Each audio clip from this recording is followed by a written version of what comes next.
தேர்தல் ஆணையரை தேர்ந்தெடுக்கிற தேதி இன்னைக்கு ஃபிக்ஸ் பண்ணியிருக்கிறது. 15ஆம் தேதி என்பது கடைசி நாள். அதற்கு முன்பு எப்போது வேண்டுமானாலும் வெளியிடலாம் அப்படின்ற ஒரு பயங்கரமான நல்லெண்ணத்தின் அடிப்படையில் நேற்று வெளியிட்டிருக்கிறாங்க. நார்த்தில் இருக்கக்கூடிய அத்தனை வடக்கத்தி முற்போக்காளர்கள் அத்தனை பேரும் பாண்டை போட்டு கிழிச்சிட்டு இருக்கிறான்.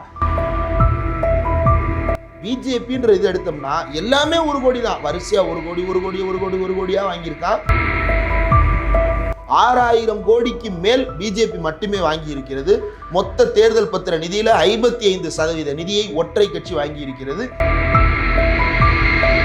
எடப்பாடி பழனிசாமி அவர்கள் பாண்டில் காசே வாங்கலன்னு பாண்ட் லிஸ்ட்டை ஓபன் பண்ணோம்னா பேர் ஆல் இந்தியா அண்ணா திராவிட முன்னேற்ற கழகம்னு தான் இருக்கு. அன்அபிஷியலா நீங்க பண்ற செலவுகளுக்கு பயந்து தான் பிஜேபியோட 4 வருஷம் கூட்டணி வச்சிருந்தீங்களா? மன்னா நீ ஒரு மாமா மன்னா நீ ஒரு முல்லை மாறி.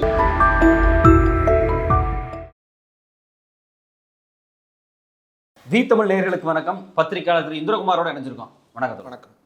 இப்போ தேர்தல் பத்திரம் குறித்தான மொத்த லிஸ்ட்டும் வெளியே வந்துருச்சு. அடுத்தது என்ன நடக்க போகுது இந்தியாவில்? இல்லை, நேற்று தேர்தல் பத்திரம் மட்டும் வரல. தேர்தல் பத்திரங்கள் இன்னைக்கு வந்திருக்க வேண்டியது. இன்று பகல்லையோ அல்லது இன்று மாலையோ இன்று இரவோ வந்திருக்க வேண்டியது. தேர்தல் ஆணையம் என்றைக்கும் இல்லாத ஒரு அதீத நேர்மையோடு 15ஆம் தேதி என்பது கடைசி நாள், அதற்கு முன்பு எப்போது வேண்டுமானாலும் வெளியிடலாம் அப்படின்ற ஒரு பயங்கரமான நல்லெண்ணத்தின் அடிப்படையில் நேற்று வெளியிட்டிருக்கிறாங்க. பட் அதே நேரத்தில் பிரதமர் அவர்கள் தலைமை தேர்தல் அதிகாரி தவிர இன்னும் 2 தேர்தல் ஆணையர்களை நியமனம் செஞ்சிருக்கிறாரு. இந்த பக்கம் இது ஒரு பக்கம் பெட்ரோலில் 2 ரூபா குறைஞ்சு போச்சு. இப்போது ஒருவேளை இன்னைக்கு தேர்தல் தேதி அறிவிக்கப்படவும் வாய்ப்பு இருக்கிறது அப்படின்னு எதிர்பார்க்குறேன். ஏன் இவ்வளவு அவசரமாக இந்த முடிவுகள் எல்லாம் எடுக்கிறாங்க அப்படின்றது பிஜேபிக்கு ஒரு பதற்றம் உருவாகி இருக்கிறது, ஒரு பயம் உருவாகி இருக்கிறது அப்படின்னு தான் புரிந்து கொள்ள வேண்டியதாக இருக்கிறது. ஏன்னா தேர்தல் ஆணையரை தேர்ந்தெடுக்கிற தேதி இன்னைக்கு ஃபிக்ஸ் பண்ணியிருக்கிறது. அதாவது நம்ம பேசிக்கிட்டு இருக்கிற நாள் 15ஆம் தேதி. 15ஆம் தேதி தான் தேர்தல் ஆணையரை நியமனம் பண்ண போகிறோன்னு ஏற்கனவே முடிவெடுத்தது. ஆனால் 14ஆம் தேதி அவசரமாக தேர்தல் ஆணையரை நியமனம் பண்ணுறாங்க. நியமனம் பண்ண அடுத்த 1 மணி நேரத்தில் வெப்சைட்டில் பாண்டு பப்ளிஷ் ஆகுது. பாண்டு பப்ளிஷ் ஆக வேண்டிய தேதி இன்னைக்கு இன்னொன்றும் இருக்குது. உச்சநீதிமன்றத்தில் இந்த தேர்தல் ஆணையர் நியமனம் தொடர்பான வழக்கு விசாரணைக்கு வருகிறது. சந்திரசூட் இன்னைக்கு என்ன பேச போறாரு அப்படின்ற அந்த ஒன்று தான் எதிர்பார்ப்பாக இருக்கிறது. இந்த பரபரப்பான சூழலுக்கு மத்தியில் பாண்டு முக்கியமான பேசுபொருளாக மாறி இருக்கிறது அப்படின்றது இந்தியா சரியான பாதையில் தான் போய்கொண்டிருக்கிறது அப்படின்னு நான் நினைக்கிறேன். அதாவது அவங்க வெளியிட்டதுனால அல்ல, எதை பேசுபொருள் ஆக்கணுமோ அதை மக்கள் சரியாக பேசுபொருளாக மாற்றிருக்கிறாங்கன்னு. பொதுவாக இந்த எலக்ட்ரல் பாண்டு அல்லது ஒன்றிய அரசினுடைய தில்லு முள்ளுகள் தில்லாலங்கடிகளை எல்லாம் எக்ஸ்போஸ் பண்ணுறது அப்படின்னா சவுத்து தான் பொதுவாக எல்லா வேலையும் செஞ்சுட்டு இருக்கிற மாதிரி இருக்கும். தமிழ்நாடு தான் நிதி பகிர்வு பற்றி பேசிகிட்டு இருக்கோம். கேரளா தான் வெளிநாட்டில் இருந்து கடன் வாங்குறதுக்கான உரிமைகளை பற்றி பேசிகிட்டு இருக்கோம். கர்நாடகா வளங்களை பகிர்ந்து கொடுக்குறத பற்றி பேசிக்கிட்டு இருக்கோம்.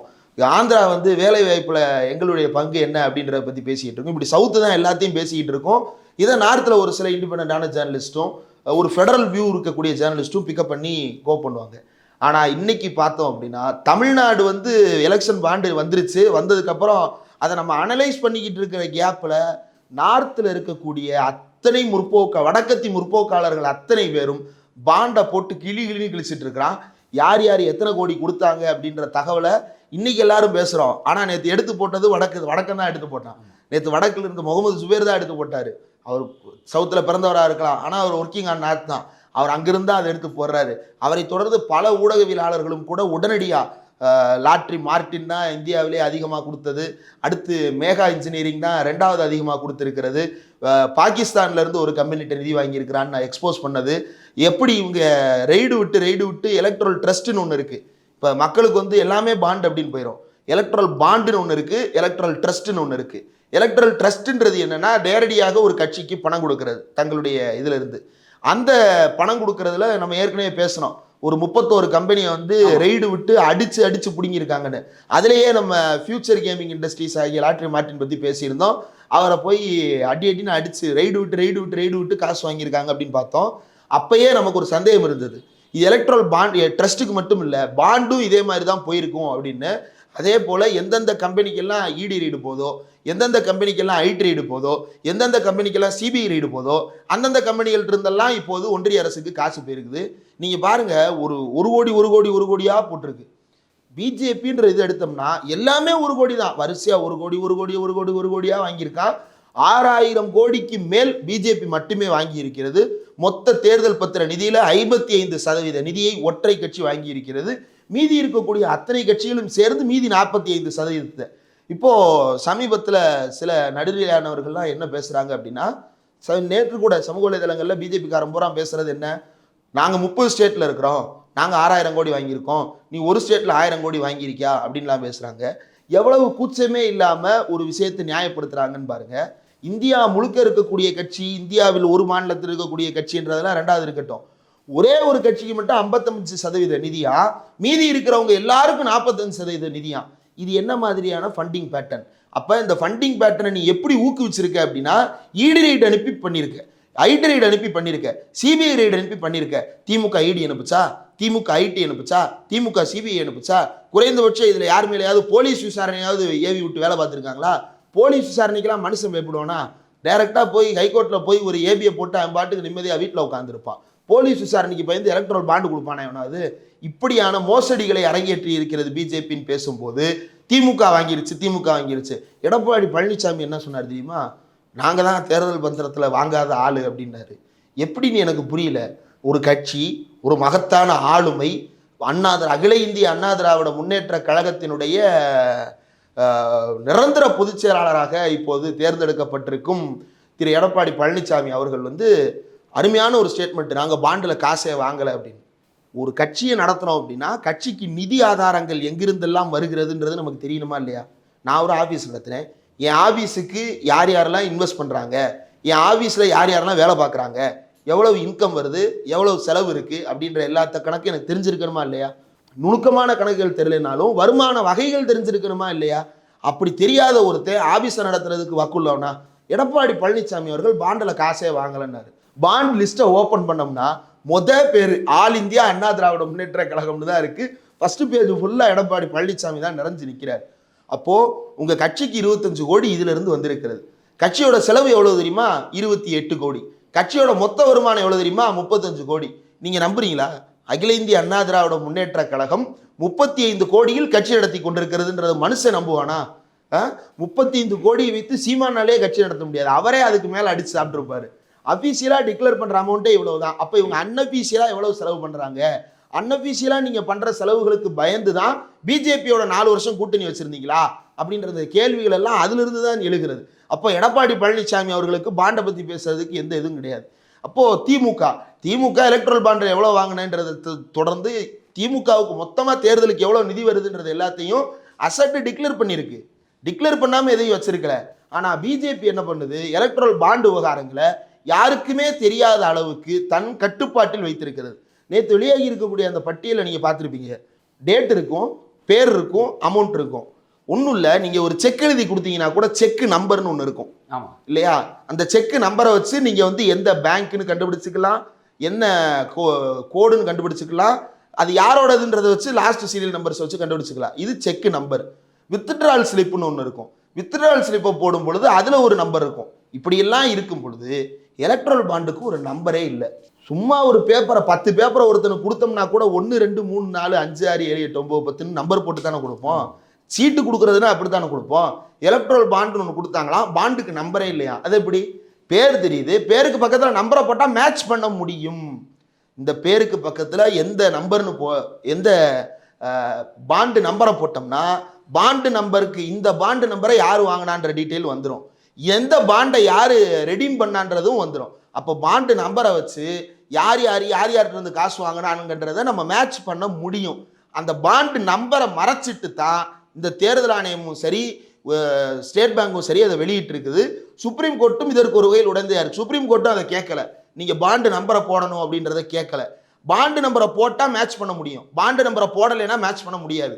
இவங்க என்ன சொல்றாங்கன்னா பாண்டு நம்பரை போட முடியாது, அதனால எங்களால் மேட்ச் பண்ண முடியாது அப்படின்னு சொல்லி உருட்டிட்டு இருக்கிறாங்க.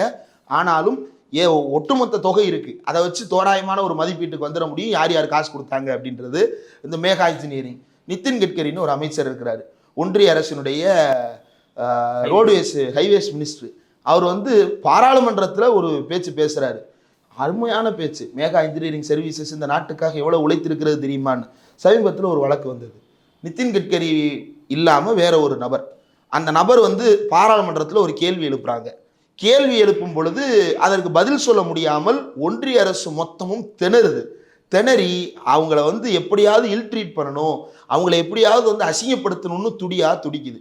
உடனே என்ன பண்றாங்கன்னா, அவங்களுடைய முன்னாள் காதலன் ஒருத்தன் மூலமா செய்தியை கசிய விட்டு அதன் மூலமா அவங்க போனை ட்ராக் பண்றேன்ற பேர்ல வந்து அவங்கள கூப்பிட்டு வச்சு அசிங்கமான ஆபாசமான கேள்விகள்லாம் கேட்டு நாடாளுமன்றத்தில் கேள்வி எழுப்புவதற்காக காசு வாங்கிய மகுவா மொய்த்ரா அப்படின்னு சொல்லிட்டு நாடாளுமன்றத்துல இருந்து நீக்கினாங்களா இல்லையா?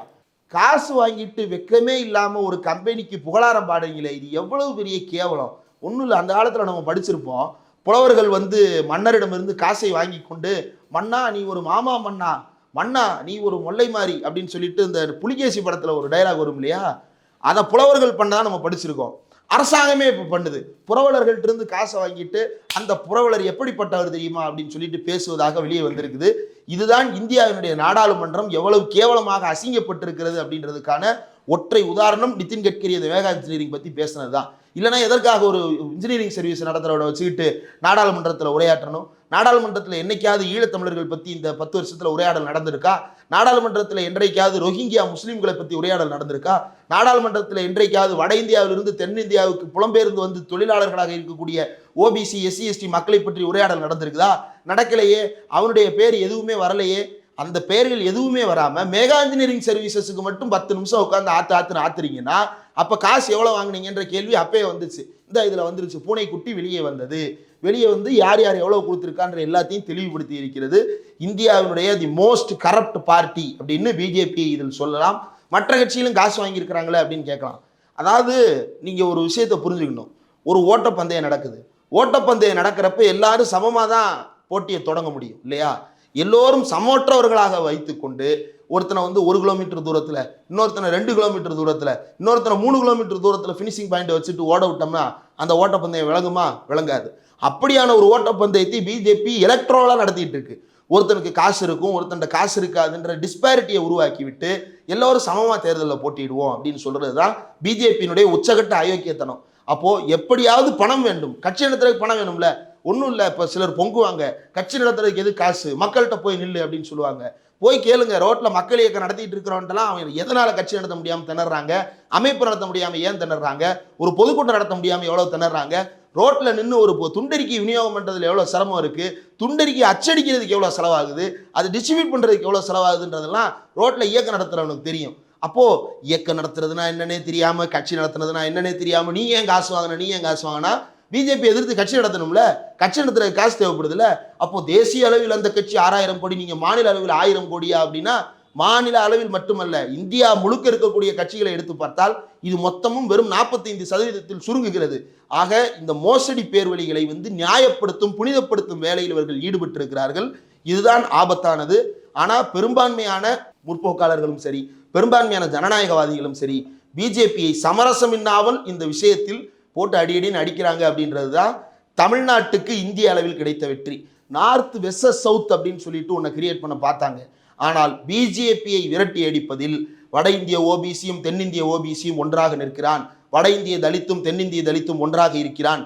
அம்பானி அதானி போன்ற கார்ப்பரேட் பனியா முதலாளித்துவ கும்பலை விரட்டி அடிப்பதில் அவன் எல்லோரும் ஒன்றாக சேர்ந்து இந்திய பகுஜனாக பார்ப்பன பனியா பேராதிக்கத்தை எதிர்த்து விரட்டி அடிப்பதற்கு இன்றைக்கு ஒன்று சேர்வதை இந்த எலக்ட்ரல் பாண்ட் நமக்கு உருவாக்கி கொடுத்திருக்கிறது.